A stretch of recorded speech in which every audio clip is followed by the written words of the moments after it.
বাংলাদেশের আপডেট সংবাদে আপনাদেরকে স্বাগত। শুরুতেই সংবাদ শিরোনাম। শুরুতেই জানিয়ে দেব উঠল ভারত প্রসঙ্গ। চিন্ময় জামিনও কি চাপে, ইন্টারিম সাবধান, এবার ইনু সরকারকে কড়া হুঁশিয়ারি হাসনাতের। পর জানিয়ে দেব ব্রেকিং নিউজ। সবাই তাড়াতাড়ি টিভি অন করুন, পদত্যাগ করলেন ডক্টর ইউনূস। এনে থাকবে একটি বিশেষ প্রতিবেদন। জানিয়ে দেব চিকিৎসা পর্ব শেষ। সোমবার লন্ডন থেকে ঢাকায় ফিরেছেন খালেদা জিয়া, সঙ্গে কি পুত্র তারেকও। সবশেষে জানিয়ে দেব অনির্বাচিত সরকার দেশের জন্য নানান সংকট তৈরি করবে, এবার অন্তর্বর্তী সরকারকে কড়া হুঁশিয়ারি ভিপি নূরের। এতক্ষণ শুনছিলেন সংবাদ শিরোনাম, এবারে বিস্তারিত। সদ্য বাংলাদেশের বুকে ধৃত সন্ন্যাসী চিন্ময় কৃষ্ণ দাসকে জামিনে মুক্তি দিয়েছে বাংলাদেশের হাইকোর্ট। তবে তারপরে জামিন স্থগিতের আবেদনও করা হয়েছে। এই পরিস্থিতিতে বাংলাদেশের চিন্ময় কৃষ্ণ দাসের জামিন নিয়ে তুঙ্গে চলছে আলোচনা। এরই মাঝে এই হিন্দু সন্ন্যাসীর জামিন নিয়ে ইনু সরকারকে কড়া হুঁশিয়ারি দিলেন এনসিপির মুখ্য সংগঠক দক্ষিণাঞ্চলের হাসনাত আবদুল্লাহ। এক ফেসবুক পোস্টে হাসনাত চিন্ময় কৃষ্ণের জামিন টেনে এনেছেন ভারত প্রসঙ্গ। পোস্টে হাসনাত লেখেন, চিন্ময়ের জামিনকে কোনো বিচ্ছিন্ন ঘটনা মনে করি না। চিন্ময়ের ঘটনার শুরু থেকেই ভারতীয় আধিপত্যবাদ এদেশের ওপর অন্যায় প্রভাব বিস্তারের চেষ্টা করেছে। এরই সঙ্গে তিনি লিখেছেন, চিন্ময়ের জামিনও কি সেই চাপের কাছে নথি স্বীকার করেই দেওয়া হলো। এরপরে হুঁশিয়ারির সুর চড়া করে তিনি লেখেন, ইন্টারিম সাবধান, আলিপের রক্তের ওপর দাঁড়িয়ে ভারতীয় আগ্রাসনের রাস্তা উন্মুক্ত করলে পরিণতি ভালো হবে না। হাসনাতের এই ফেসবুক পোস্টে একাধিক কমেন্টও আসে। সেখানে কেউ লেখেন, বাংলার জমিনে ভারত প্রীতির ঠাঁই নাই, ভারতের আধিপত্য 5 আগস্টে শেষ হয়েছে। আরও একজন লেখেন, আসিফ নজরুলের পদত্যাগ চাই। চিকিৎসা পর্ব শেষ। সোমবার লন্ডন থেকে ঢাকায় ফিরেছেন খালেদা জিয়া, সঙ্গে কি পুত্র তারেকও। গত 8 জানুয়ারি চিকিৎসার প্রয়োজনে এয়ার অ্যাম্বুলেন্সে ঢাকা থেকে লন্ডনে নিয়ে যাওয়া হয়েছিল বাংলাদেশের প্রাক্তন প্রধানমন্ত্রী তথা বিএনপির চেয়ারপারসন খালেদা জিয়াকে।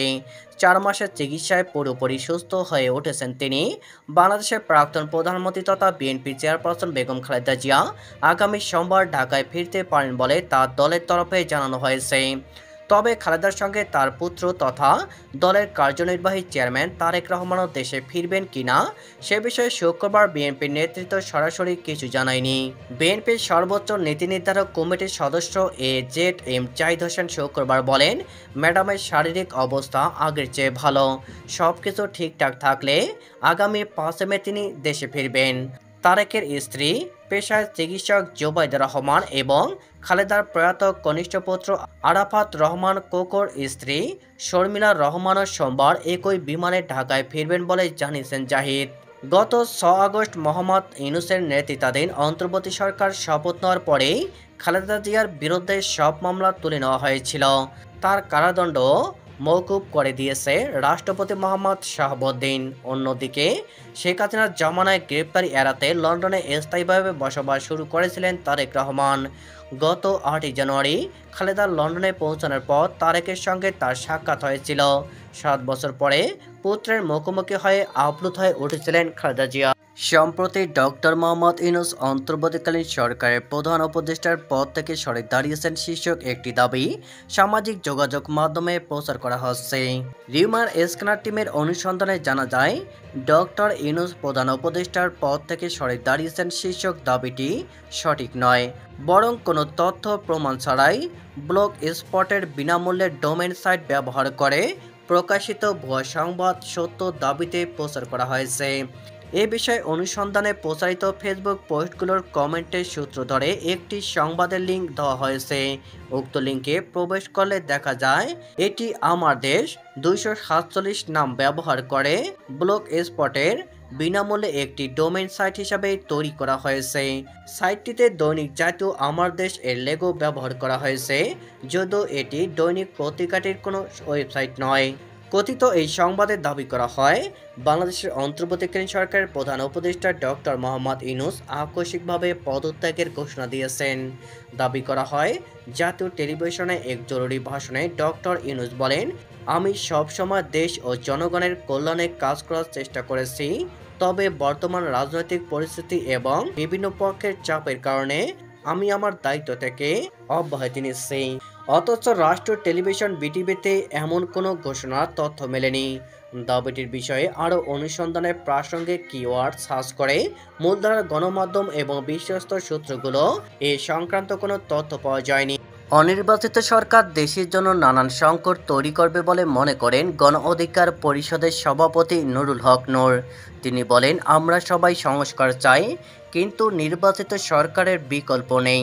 অনির্বাচিত বা এমন অন্তর্বর্তীকালীন সরকার যতই ভালো হোক, দেশের জন্য আরও নানা সংকট তৈরি করবে। আজ শুক্রবার দুপুরে জাতীয় প্রেস ক্লাবে আমার বাংলাদেশ পার্টি এবি পার্টি প্রতিষ্ঠাবার্ষিকী অনুষ্ঠানে নুরুল হক নূর একথা বলেন। কোনো রাজনৈতিক দল সংস্কার এবং নির্বাচনকে মুখোমুখি করে রাজনৈতিক বিভাজন করার চেষ্টা করছে বলে মন্তব্য করেন তিনি। গণ অধিকার পরিষদের সভাপতি সরকারকে সীমিত সময়ের জন্য সংস্কার ও সুষ্ঠু নির্বাচনের জন্য দায়িত্ব দেওয়া হয়েছে। সেজন্য রাজনৈতিক দলগুলো নির্বাচনের সুস্পষ্ট রোডম্যাপ চাইছে। আমরা সংস্কার দেখতে চাই, নির্বাচনের অগ্রগতি দেখতে চাই, বিচারের অগ্রগতি দেখতে চাই। একই সঙ্গে অনতিবিলম্বে নির্বাচনের সুস্পষ্ট রূপরেখা চাই। অনেকে সংস্কার এবং নির্বাচনকে মুখোমুখি করে রাজনৈতিক বিভাজন করার চেষ্টা করছে বলে অভিযোগ করেন নুরুল হক নূর। এই সময় নূর বলেন, একটি মানবিক আশ্রয় নিয়ে আমরা যে বিপদে পড়েছি, আবার আরেকটি মানবিক করিডোর নামে দেশকে আবার কোন ফাঁদে ফেলা হচ্ছে তা নিয়ে আমরা শঙ্কিত।